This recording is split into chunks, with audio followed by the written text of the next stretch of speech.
we had a lot of creativity during the time of the COVID, how we will survive this horrible, horrible pandemic. Diba? Paano natin in-entertain yung mga bata sa bahay? It needs creativity also during the pandemic. So, yeah, thank you very much, Teacher Lois, for that wonderful sharing, no? What it really means, the creativity and character building connected to the other domains of development. And then, how about you, Mommy Jane? In the activities that Teacher Lois mentioned, which ones are your favorite? And then, are there some that you already are applying at home? And can you share these experiences with us? I think the most interesting that was discussed is water play.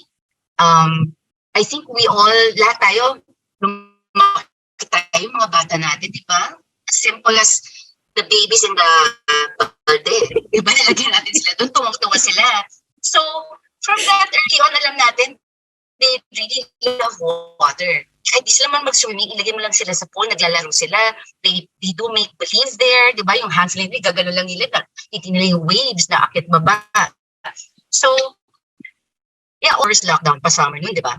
Wala kaming swimming pool. So, naglabas ako ng mga balde at mga baby tubs. Nilabas ko pa rin, kumasya pa rin naman sila. So, yeah, I encourage that kasi that time, lalo ng first few months or weeks, anong gagawin mo? You're locked down at home. So those were that's one of the activities I first came up with. Naglabas talaga ako ng mga malalaking, yung planggana, just for them to, wade around and play there.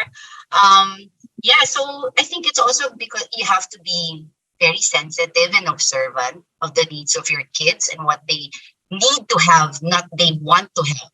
Kasi automatic yan. We all discussed that earlier. They would rather have iPads. They'd rather have their gadgets. But ako talaga pinigilan ko sila. Or, there's a truce. Sige, pwede ka mag-iPad, pero isang oras ka sa labas maglaro. Isang oras ka dyan maglaro with your Legos or whatever toys. So, I know it's hard being a parent na hindi ibigay yung iPad rin. Kasi kahit paano kailangan natin magtrabaho. Lalo nung pandemic. So, yeah, you just have to find ways to balance it all and to choose to be present in the most important times or stages of your children. But yeah, going back, water play is one of my favorites and the things that I think after maybe last year, I bought this bathtub on online shopping, foldable. Binili ko siya, tumang-tuwa rin sila. Nagkakasya naman sila so far. So yeah, and there, but I'm thankful then with our generation now and the time that we live in, even if it's fast-paced, there are so many things that are more accessible. So you just have to make sure that you get the things that you need to be able to encourage early childhood education at home. Yeah. Oo, natatandaan ko kasi yan nung lumalaki yung mga bata, mga anak ko, wala pang mga gadget noon, no? Wala pang mga tablets, walang mga yung cellphone noon, analog pa. Kasi 25 tsaka 26 na yung mga anak ko. Tapos yung uso noon, i-enroll mo sa napakaraming activities, ballet class, piano class. Hanggang ngayon, ganun pa rin. Parang pagod na ba yung mga bata kasi they don't want their children nga to get bored. Pero there's this, parang yung purple dinosaur. Yun yung usong-uso nun. Ewan ko kung nakaka-relate yung the purple dinosaur, diba? Parang maghapon na ata yung mga bata. Tapos parang, radio, yung TV station na nauso ang cable. Hindi na ako magpa-plug, no? Pero parang 24 hours na yung cartoons. Parang marami, di ba? O sige, parang hindi ka na manood ka na lang dun sa network na yun at maghapon ka na dun. So, medyo may pagkaganyan, but I think it's also very important na to reflect on the things that we are doing. Like Mommy Jane has a lot of reflections also on these things. Pero Teacher Lois, anong masasabi mo doon? Do you have any comments about Mommy Jane's reflections on the water play coming from your lecture? I'm very happy that Mommy Jane also experienced the benefits of water as a parent. No? Na she was able to figure it out na her children will love it, even to beat boredom, because it's so flexible. You can do so many things with it. And children play with water very differently compared to all the other materials, all their other toys. Pwede nilang paliguan pa yung all their other toys. I don't know if your kids do that, but mine. And Sabi ko nga din sa lecture ko, even the ones that you make with beeswax clay, remember the one that I showed you? This one, pwede nyo paliguan. You can give this a bath. And unlike Play-Doh matutunaw siya, but this one, it will not disintegrate in water. So you can do so many things with water, and the children are learning in water play, even though you do not have to do anything about it. Bigyan mo lang sila ng batsa, balde, tabo, baso, and tubig, and they can be busy for hours. That's true. Lalong-lalo na dito, ang ganda ng weather natin for water play. So that is a great thing na si Mommy Jane mismo, she experienced herself as a mom. Yeah, Mommy Jane, meron pa. Sige, ikaw muna. Sorry, add ko lang kasi simple lang. Sorry, papasok ko na naman ng science. Kita mo, math and science ako. Papasok mo pa lang, ano yung nag-float. Explain what air and water is. Diba? Yung mga ganyan, ang daming pwedeng ipasok na sobrang simple. O bakit siya tawag doon, lumulutang at bakit doon nag-sing. So, yeah, you just have to keep remember. Parang when you spend time with your children, try to really focus on them. Try to, insert. Little, yes, talaga yan yung important. Okay, sorry. Continue. Sige, Mami Jane, kasi di ba water play? Apart from water play, ano pa yung mga iba mo pang reflections about teaching creativity to your own children or even the creativity that you learn from your parents? Which are useful now to you at this time that you are already having your career, you're an editor-in-chief. Can you imagine, Mami, so editor-in-chief, o diba, nagsusulat. Meron pa ako isang kilala, microbiology siya. MBB siya sa UP. Pero alam nyo, ang galing-galing niyang magsulat. Nakagawa siya ng novel on women. Wow. Celia Torres. O, diba, Villanueva, no? Si Dr. Celia Torres. Ang galing. Villanueva. She was into yung MBB, no? Molecular biology and, basta yung MBB, tama ba yun? Basta MBB, microbiology dyan. But she wrote a very good book. She was part of the contributor and editor of a book on migrant women in Australia. So parang ang layo, di ba? Paano ka nakapunta MBB ka pagkatapos napunta ka ngayon sa pagsusulat, diba? That's creativity, going beyond your profession. So going back to you, Ma'am Jane, how can you share other, creativity lessons from your childhood, from your parents, or you? How did you teach creativity and moral development to your children? Okay. Every day? Actually, dami. The whole session natin, daming list. Sana maalala ko. But I think one of the most important one of the most important things for me really is I appreciated my parents for giving me open-ended questions na parang for me to encourage me to think on my own. But also, it extends to my grade school and high school education kasi kahit papaano, I mean, nung bata ako, we had teachers who are very by the book also, na ito lang ang sagot. Pag nag-essay ka, memorize mo itong sentence na to. So I was lucky to have some teachers who let me explain on my own. Diba? Parang kasi that way, talaga naintindihan mo yung subject. Hindi lang yung, diba, minimemorize mo yung 100-word count na paragraph para lang maka-A. For me, that's not truly an A. Diba? That's not truly an A score. That's not bringing you to, not preparing you for the outside world, for the real world. So I think as parents now, we should be doing that also to our children, na to guide them to think of the right answer, to think, kasi doon rin papasok yung values mo when you grow up. Diba? Doon nalabas how you think, ay, ito pala dapat ang gawin. Hindi lang, kasi sinabihan ako, ito dapat gawin. That's different, diba? How do you live your life when you grow up? You'll forever be dictated by your ancestors, diba? Hindi naman pwede ganyan. So I think that's one of the most important things I want to impart to all our viewers also, lalo na for parents with young children. Na try to break the cycle, try to realize na hindi naman dapat ganyan how we grew up. I mean, I'm not saying naman na mali yung parents natin. Kasi ganun talaga So we just learn and we just improve and pick the right things to apply to our current life and to be able to provide a better life for our children. Not monetary, not with material things, but with how they're able to, improve on their life when they grow up. So that for me, I think yan yung pinaka-important that I've been wanting to share.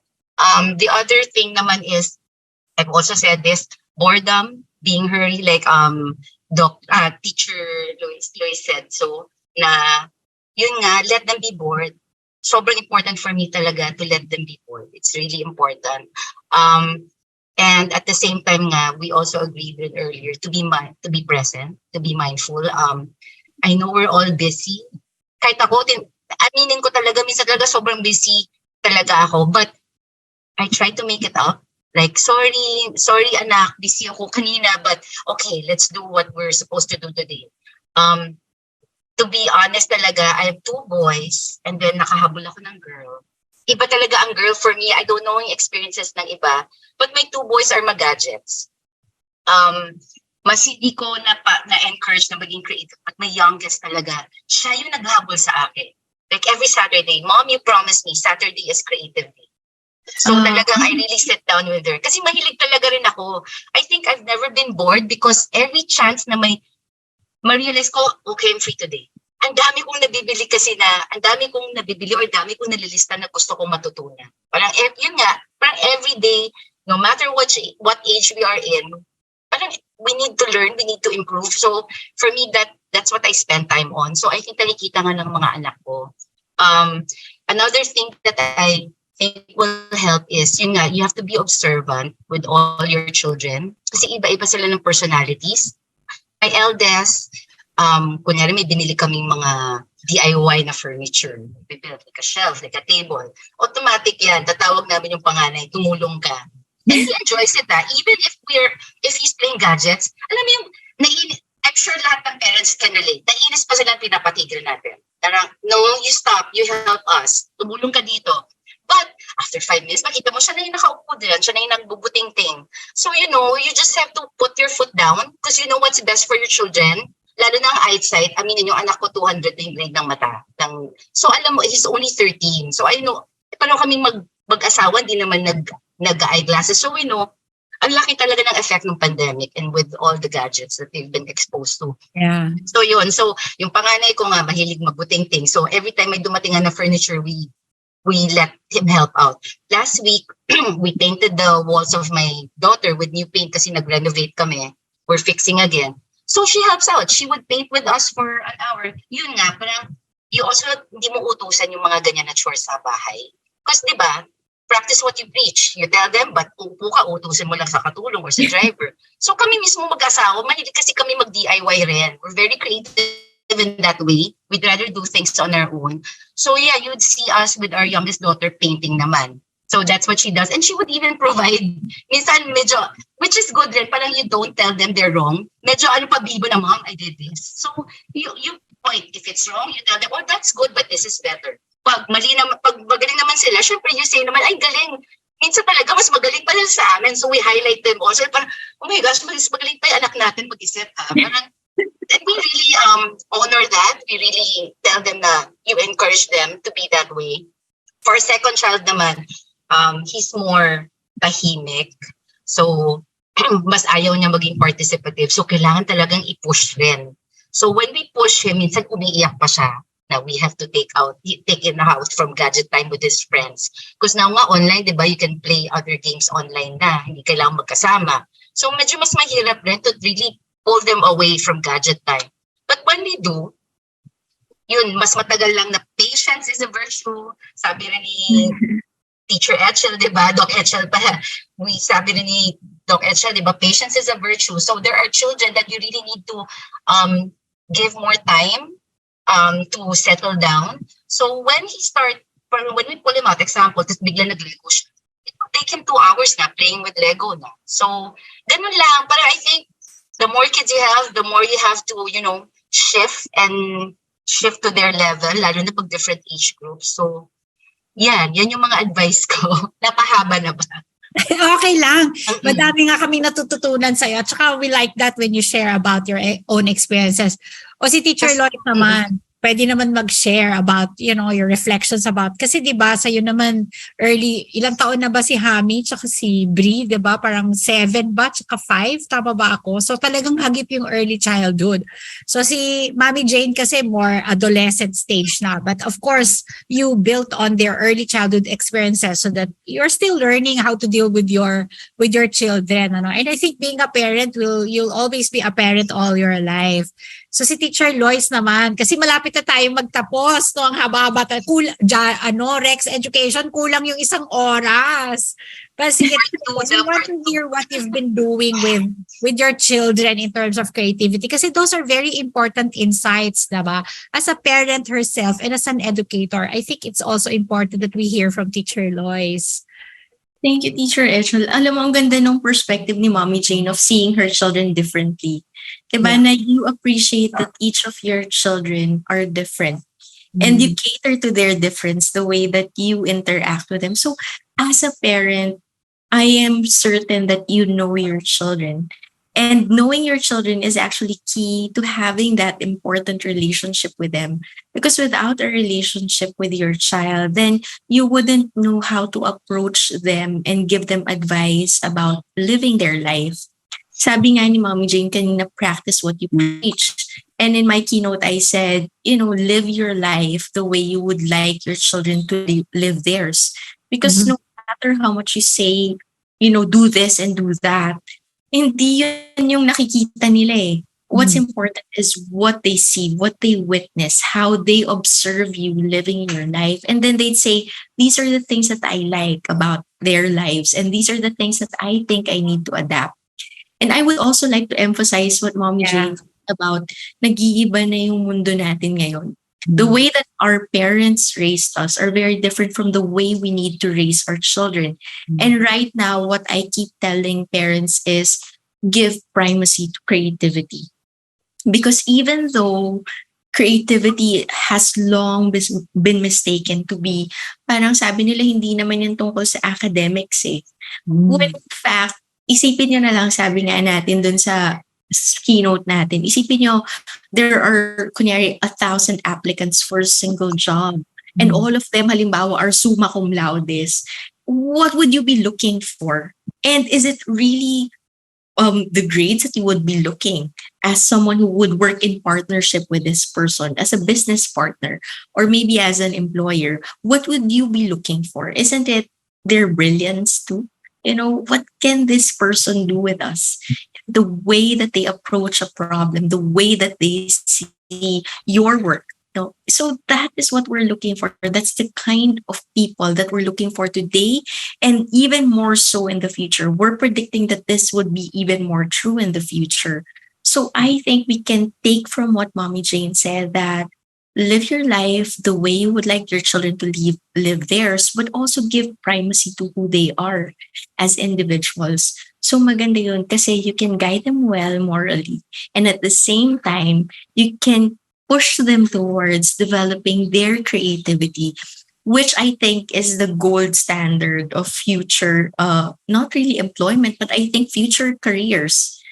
So, ayan po, that would be my last message for everyone. Yeah, Teacher Lois, those are really very wonderful statements. No? Ang ganda-ganda ng sinabi mo. No?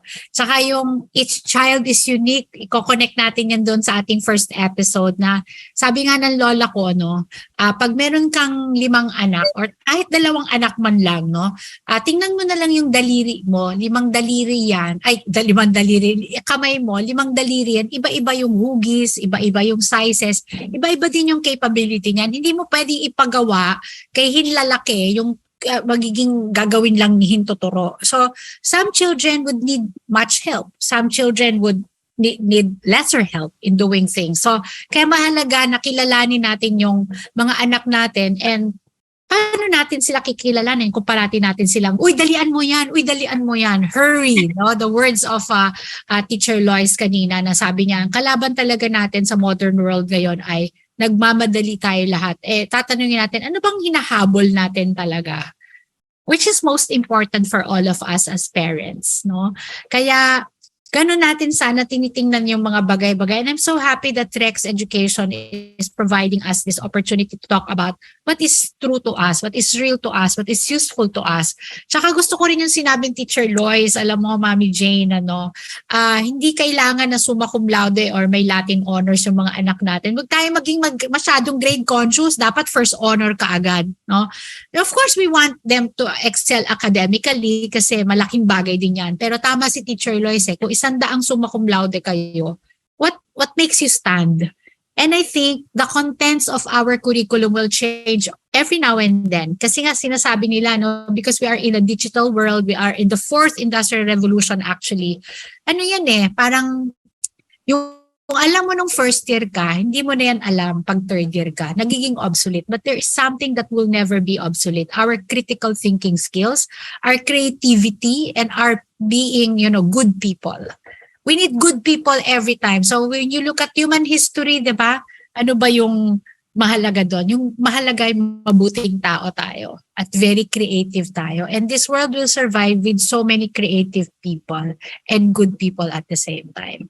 Ayan, naku, ang dami-dami nating napag-usapan ngayon. Rex, education kulang isang oras, no? All right, so thank you so much to our teacher Lois, no? Teacher Lois, magkikita pa tayo sa department, ha? And of course, Mommy Jane, thank you once again for that very dynamic discussion. And I'm sure our audience here today have learned so much from all of us. Maraming salamat po.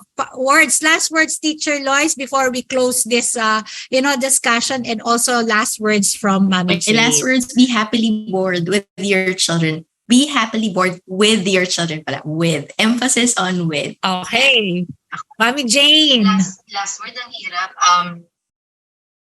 Well, we've talked about problem solving, di ba? So my advice would always be, never show your children you're scared. Parang dapat talaga lahat kaya mong gawin. Or kung takot ka at alangan ka, pakita mo na meron solusyon at never give up. Because that alone will dala niya yun paglaki niya how they handle problems, no matter big or small. Kailangan talaga, there's a way to fix it para maging masaya ang buhay, di ba? I mean, you have to deal with everyday life. So I feel that parents should be a prime example of how to do it. Okay, palakpakan naman natin dyan. Heart naman tayo dyan bago mag-aalis si Teacher Lois. Thank you, Teacher Lois, and thank you, Mommy Jane, for this very wonderful discussion. There you have it, another learning fun-filled afternoon for all of us. In every episode that we do for this webinar, kahit ako mismo, I find myself still learning all the time. Kasi minsan, you think akala mo, alam mo na yan. Pero, when you're in the middle of the journey, madami pa palang bagong discoveries. I hope the experience. So I hope that the experience is the same for all of you, for our audience today. I hope you're also enjoying this adventure of exploring and discovering how we can be better educampions for our children in every episode that we do together. All of us, of course, in this journey of discovery are also preparing ourselves to be better educampions. It's even more interesting with our partner, our lifelong partner, the Rex Education. And we would like to thank Rex Education for providing this wonderful discussion. All of us are learning, and all of us, they say that we have learning solutions under the brand of our little explorers and that are anchored on the 6 domains of development. Check it out and enjoy some really delightful learning moments with our kids and little explorers by Rex Education. And time flies. Our next episode will be the last for this series. We'll recap ano na nga ba ang mga key learnings from our first 4 episodes and hear once again from a mom and a dad. We can plan and start consciously implementing best practices for early childhood education at home. So don't miss that. We'll see you next week. Once again, I'm teacher Etchel Tongson. Continue growing and learning for our little explorers. Bye! See you next time!